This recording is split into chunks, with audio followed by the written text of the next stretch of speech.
El antropólogo sudafricano formado en Gran Bretaña, James Sussman, es autor del libro Trabajo, una historia de cómo empleamos el tiempo, publicado en 2020 en inglés y en 2021 en su traducción al español. En su libro analiza la relación entre la escasez y la abundancia, y la tendencia que se genera en nuestras sociedades de hoy a trabajar de manera incansable. Sostiene Sussman que estamos abordando una cuarta fase de la revolución industrial. La primera estuvo impulsada por el hollín de la energía del vapor. La segunda fase, por las máquinas enchufadas a la red eléctrica. La tercera, mediante el procesamiento de datos de los microprocesadores. Y actualmente nos encontramos en la cuarta fase de la revolución industrial, marcada por la conjunción de tecnologías digitales, biológicas y físicas, que seguramente será más transformadora que las anteriores tres fases, porque las máquinas y sus procesamientos asumirán cada vez más tareas no solo en empresas, sino también en los hogares.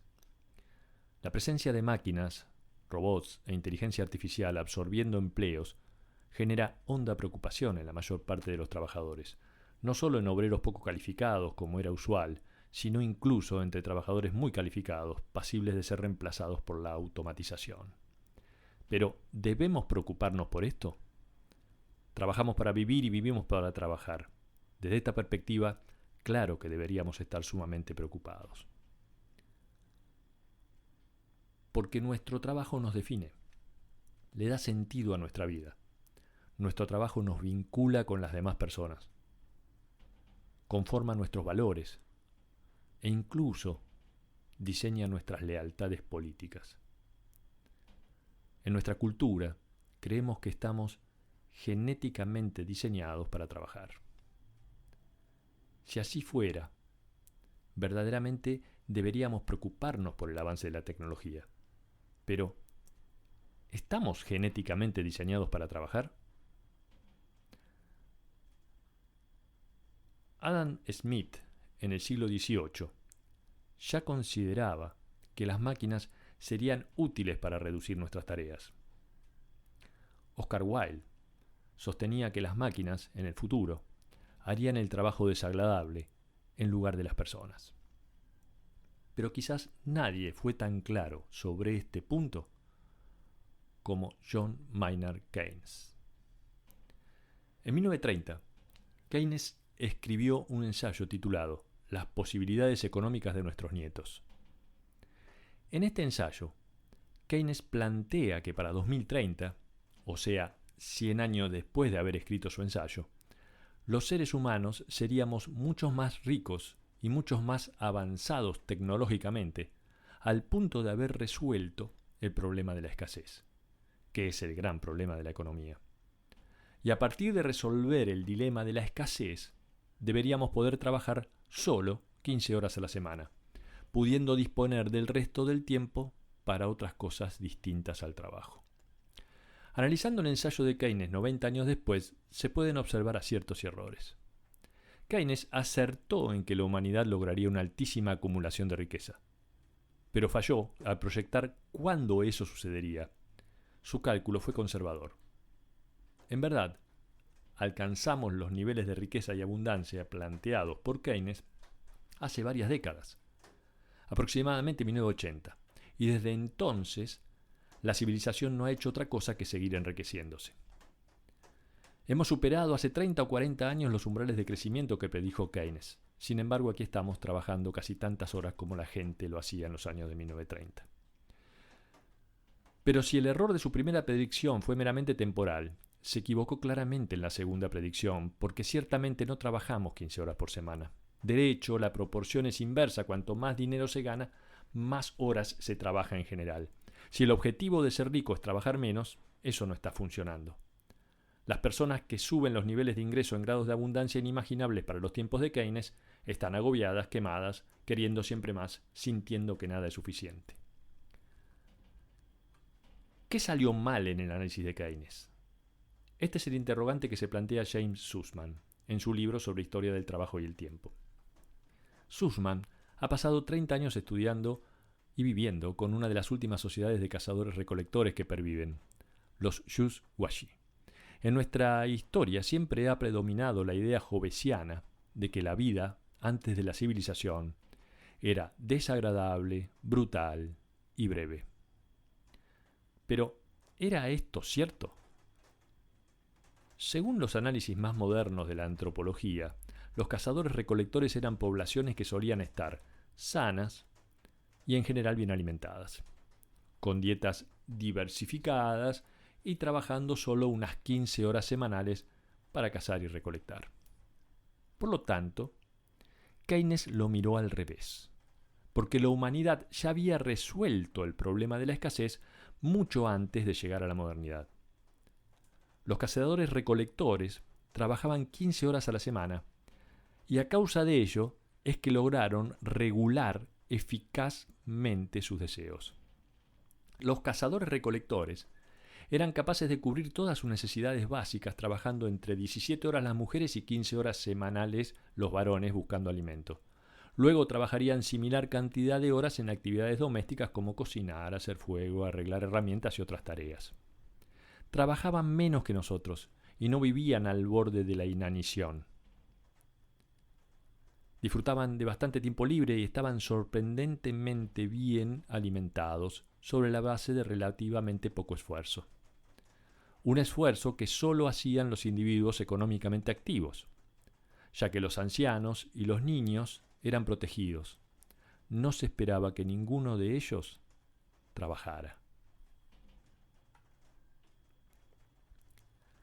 Si bien las sociedades de cazadores-recolectores estuvieron dispersas por los 5 continentes durante alrededor de 70.000 años, casi sin contacto cultural directo entre ellas, su organización fue llamativamente similar. Los Shuswashi eran ferozmente igualitarios como sociedad.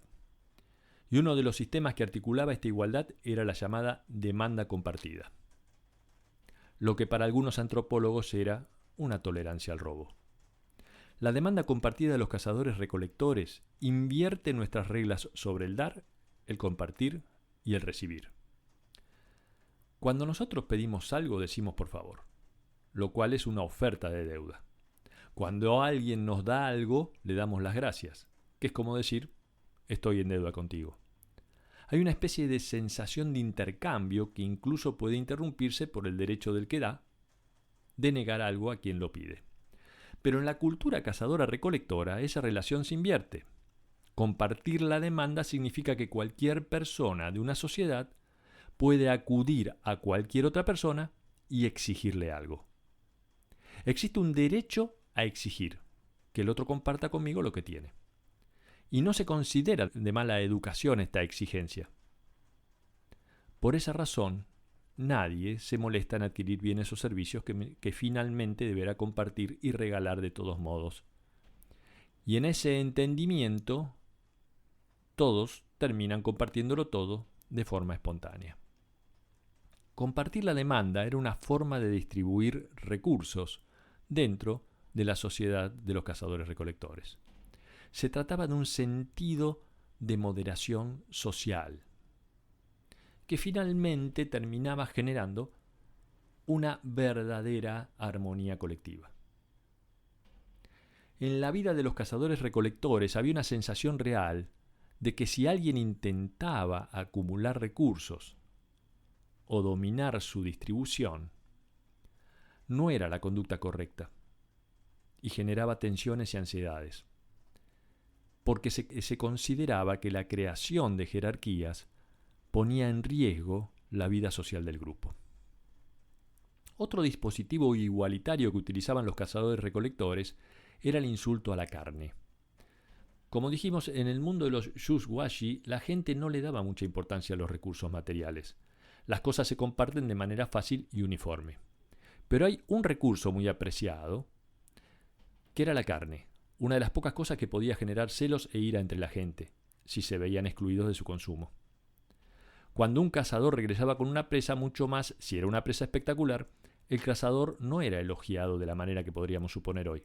Por el contrario, el cazador sería burlado e insultado, impulsando a que se comporte de manera humilde, que no se le ocurra ejercer una autoridad innecesaria sobre los demás, ya que si alguien es muy bueno cazando existe el riesgo de que comience a acumular capital social adicional. Por otra parte, hay una disolución de la responsabilidad por lograr grandes presas de caza, con el objetivo que incluso los incompetentes para la caza o los ancianos se sientan parte del logro. Se considera que quien mató al animal no es su dueño, sino la persona que hizo la flecha y permitió ese logro.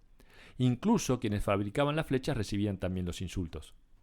En principio, esas conductas de los cazadores-recolectores podrían suponer una desmotivación para ser un cazador, pero no es así.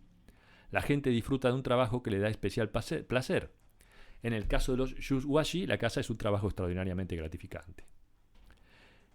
El libro de Sussman plantea la hipótesis de que el nivel e intensidad del trabajo actual no es tan impulsado por lo que necesitamos, sino por lo que queremos, por lo que deseamos.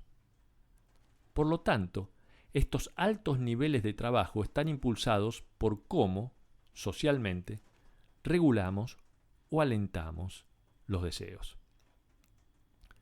A medida que nos enriquecemos y generamos mayores niveles tecnológicos, hemos elaborado una maquinaria que no está destinada a acabar con nuestros deseos. Por el contrario, se trata de una máquina destinada a generar nuevos deseos, nuevas necesidades, nuevas formas de competencia de estatus.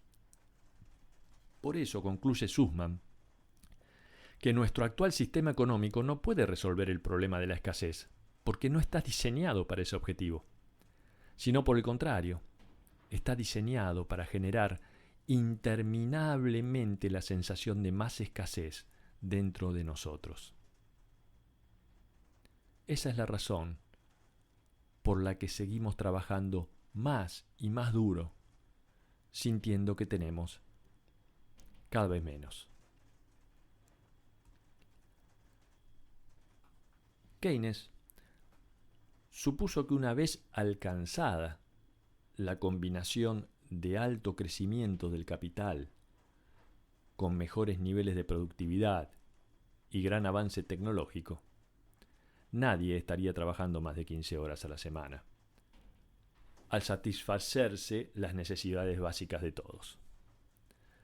Por lo cual dejarían de dedicar sus vidas a un trabajo sin fin para dedicarse a gastar su tiempo en cosas importantes y significativas para cada uno.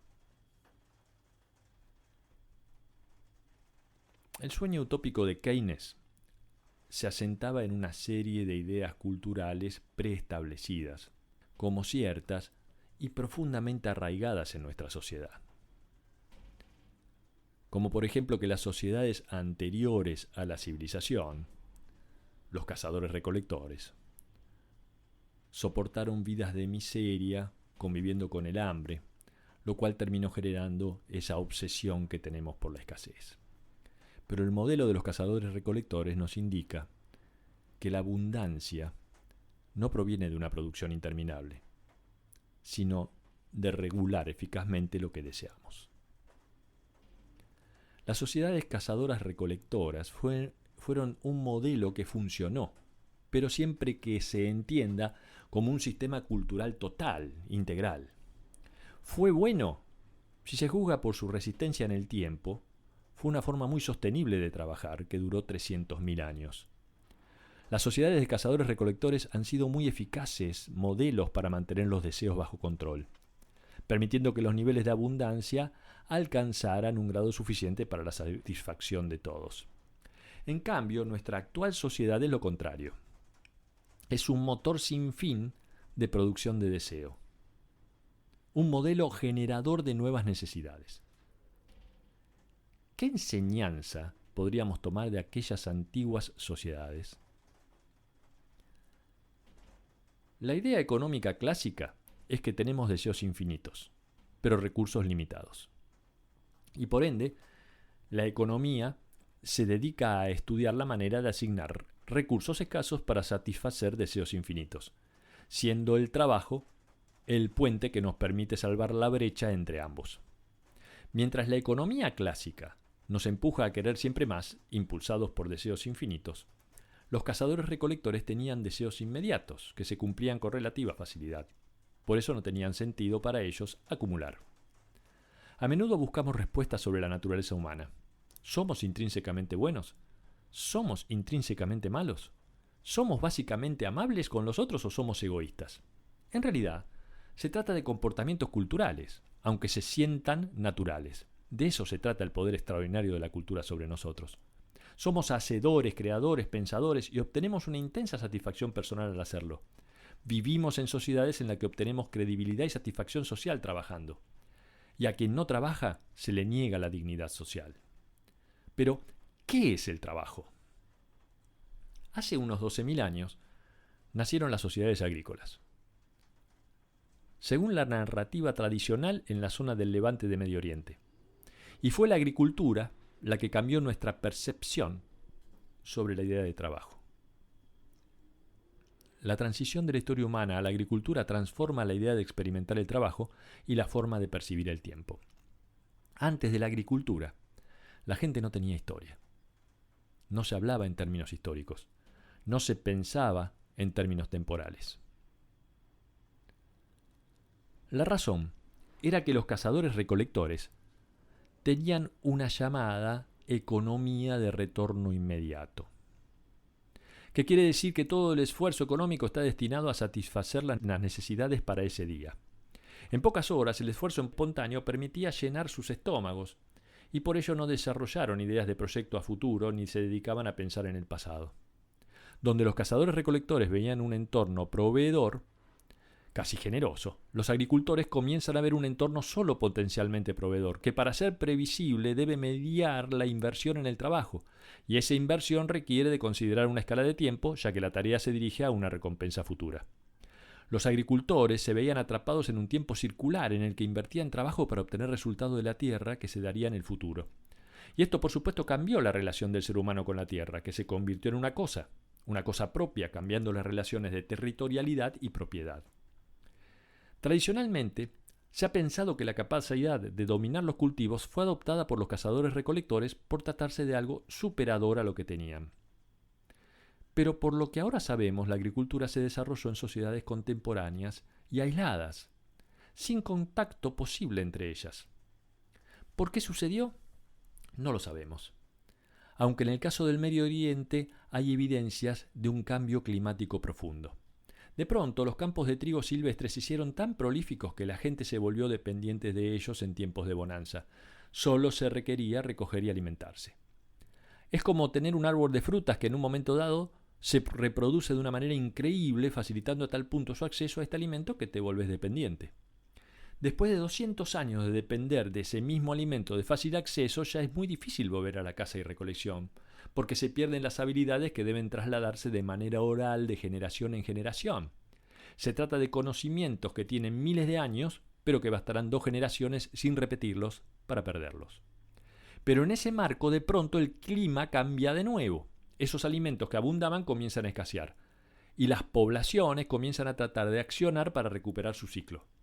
Y una vez que la sociedad se sube a la rueda del hámster del cambio agrícola, ya no hay manera de bajar. Y así cambia la perspectiva sobre el trabajo. Solemos definir como trabajo todo tipo de actividad significativa, además de la que tenemos como empleo y salario. La palabra trabajo se ha generalizado de tal modo que se disuelve su significado. Decimos que trabajamos en nuestras relaciones, que trabajamos en nuestro cuerpo y hasta que trabajamos en nuestro ocio. Los economistas definen trabajo como el tiempo y esfuerzo dedicado a satisfacer nuestros deseos y necesidades. Pero hay 2 problemas en esa definición. En primer lugar, el trabajo y el ocio solo se diferencian por el contexto en que se desarrollan. Y si pagamos o nos pagan por hacer lo que hacemos. Porque si toco la guitarra y me causa satisfacción hacerlo, aunque nadie esté dispuesto a pagarme por escucharme. Igual que los que escriben libros mayoritariamente lo hacen por ellos mismos. Para un lobista, cultivar contactos y amistades es parte de su trabajo, para el resto hacer amigos es una satisfacción. El segundo problema es que más allá de nuestras necesidades básicas hay muy pocos parámetros que definen qué cosa es una necesidad. Muchas veces la necesidad se parece tanto al deseo que es imposible distinguirlos. Para algunos desayunar una media luna con un buen café es una necesidad, mientras que para otros es un lujo. La idea económica clásica es que tenemos deseos infinitos, que existe una constante búsqueda, una sensación de permanente insatisfacción. La sensación de que tan pronto alcanzamos una meta, ésta se mueve hacia adelante y vivimos en una época de aspiraciones sociales infinitas. Esta idea de constante incumplimiento es algo muy asociado a la vida moderna y a la condición de cambio constante. Pero Durkheim estaba convencido que ese momento de permanente búsqueda era algo coyuntural para las sociedades industriales y que la gente lo resolvería y descubrirían cómo regular mejor sus deseos. Pero lo que pensaba Durkheim no sucedió. Simplemente todo aceleró y aceleró. En lugar del estado de estabilidad que imaginó Durkheim, entramos en una era de flujo constante, lidiando con el cambio permanente. Como no hay un estado estable al que podamos aspirar, no hay un final del juego. Se requiere de un ajuste de nuestra mentalidad para vivir sobre el flujo constante, y esto se observa en los niveles de ansiedad, depresión, competencia, miedo y suicidio que se dan en las jóvenes generaciones. Estamos frente a un conflicto directo entre el deseo de ocio y el deseo de trabajar. Hay una tendencia a que las clases más altas trabajen más que nunca. Incluso que trabajen más que las clases medias y bajas, lo cual resulta extraño porque el objetivo de ser rico debería ser no tener que trabajar. Según estudios de la Harvard Business Review, el 62% de las personas de altos ingresos trabajan más de 50 horas semanales. Más de un tercio de los más ricos trabaja más de 60 horas. Y 1 de cada 10 personas de altos ingresos trabaja más de 80 horas semanales. Somos personas urbanas que extraemos de nuestro trabajo nuestro sentido de identidad, de autoestima, nuestro sentido de propósito y de comunidad. Por eso persistimos en el trabajo más allá de que nos provea dinero suficiente para dejar de hacerlo. Para muchas personas no hay mucha vida fuera del trabajo, y como criaturas culturales es lo que hacemos, trabajar, eso que llamamos cultura del trabajo. John Kenneth Galbraith escribió en 1958 uno de sus libros más conocidos, La sociedad opulenta, en una época en la que se produjo una amplificación masiva del deseo, sobre todo a través de la publicidad. Y en esa década del 50, en la compañía de cereales Kellogg's se volvía a las 40 horas de trabajo semanales. Previamente, en la década de 1930, la empresa Kellogg's realizó la experiencia de reducir la semana laboral a 30 horas sin modificar el sueldo, con lo cual los obreros pasaron a tener una mayor cantidad de tiempo libre extralaboral, sin que la empresa redujera su productividad. Al contrario, la aumentó. Pero se produjo un hecho paradójico. Años después, los trabajadores terminaron rechazando esa modificación y pidieron regresar a las 40 horas, ya que las 30 horas no les permitían aumentar sus ingresos, cosa que otros trabajadores sí podían hacer. Lo que Galbraith advirtió en su libro es que Estados Unidos estaba derrochando su riqueza y que lo hacía fabricando deseos. Pero esta explosión de deseos lo que produjo fue que se volviera a producir escasez, corriendo permanentemente la línea de llegada. Lo que Galbraith lamentaba era que el país había derrotado a la escasez y que solo se requería organizar bien los recursos para que toda la población estuviera cómodamente atendida, pero no se hizo. Un factor que actualmente genera visiones encontradas es el incremento del avance tecnológico y la inteligencia artificial aplicada al mundo laboral, lo cual podría abrir espacio para una mejora de las condiciones de trabajo. Pero cuando se observa a quienes están creando las grandes plataformas de inteligencia artificial como Google, Amazon o Facebook, te das cuenta que en definitiva se trata de empresas que sobreviven generando más deseo. Por un lado creamos abundancia y por el otro creamos deseo. Creamos más de lo que realmente queremos para hacernos querer más de lo que no tenemos.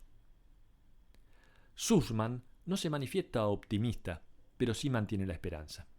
Considera que el sueño de Keynes todavía es posible, porque una vez que logremos liberarnos del trabajo tedioso, del trabajo difícil que pueden hacer las máquinas en lugar de nosotros, entonces seremos libres para hacer un trabajo que sea significativo. En estos tiempos de extrema desigualdad está lleno de personas con talentos para hacer una cosa, pero que terminan haciendo un trabajo completamente ajeno a ello.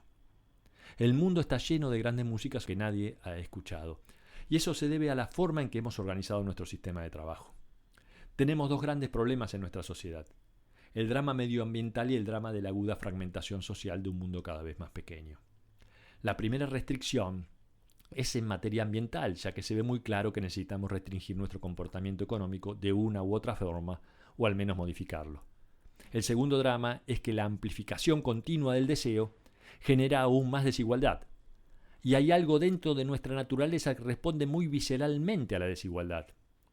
A que alguien tenga más que nosotros, y esas tensiones se van acumulando. La esperanza es que reaccionemos antes de que todo esto termine en algún tipo de acción violenta espantosa o se presente algún tipo de desastre ambiental que nos obligue a pensar un poco más globalmente. Considera Sussman que hay una voluntad real de superar el marco de las viejas ideas, de la vieja división ya cansada entre capitalismo y socialismo. Hay que empezar a buscar otros mecanismos que puedan cambiar la forma en que nos involucramos con las cosas, como querer y desear, y como consecuencia de ello cambiar nuestra relación con el trabajo. Por ejemplo, explorar el camino de la renta básica universal, que es una herramienta potencialmente transformadora ya que genera dos beneficios. Por un lado, hacernos trabajar menos y por otro, disminuir potencialmente ese tipo de enorme deseo que nos invade. Tenemos la oportunidad de modificar el régimen de trabajo y trabajar menos, y que la gente pueda trabajar en lo que le gusta, que es la manera de lograr que el resultado del trabajo sea siempre mejor. Vivimos tiempos sin precedentes. Nunca antes habíamos vivido en una era de abundancia material tan extraordinaria. La mayor parte de la mirada utópica se dirige a un mundo tecnológico que produce abundancia, pero en realidad ese no es el camino de un mundo mejor, sino que se requiere de un cambio cultural que nos permita vivir en la abundancia. Un cambio para que dejemos de perseguir la abundancia y pasemos a apreciarla. Esa es la verdadera utopía.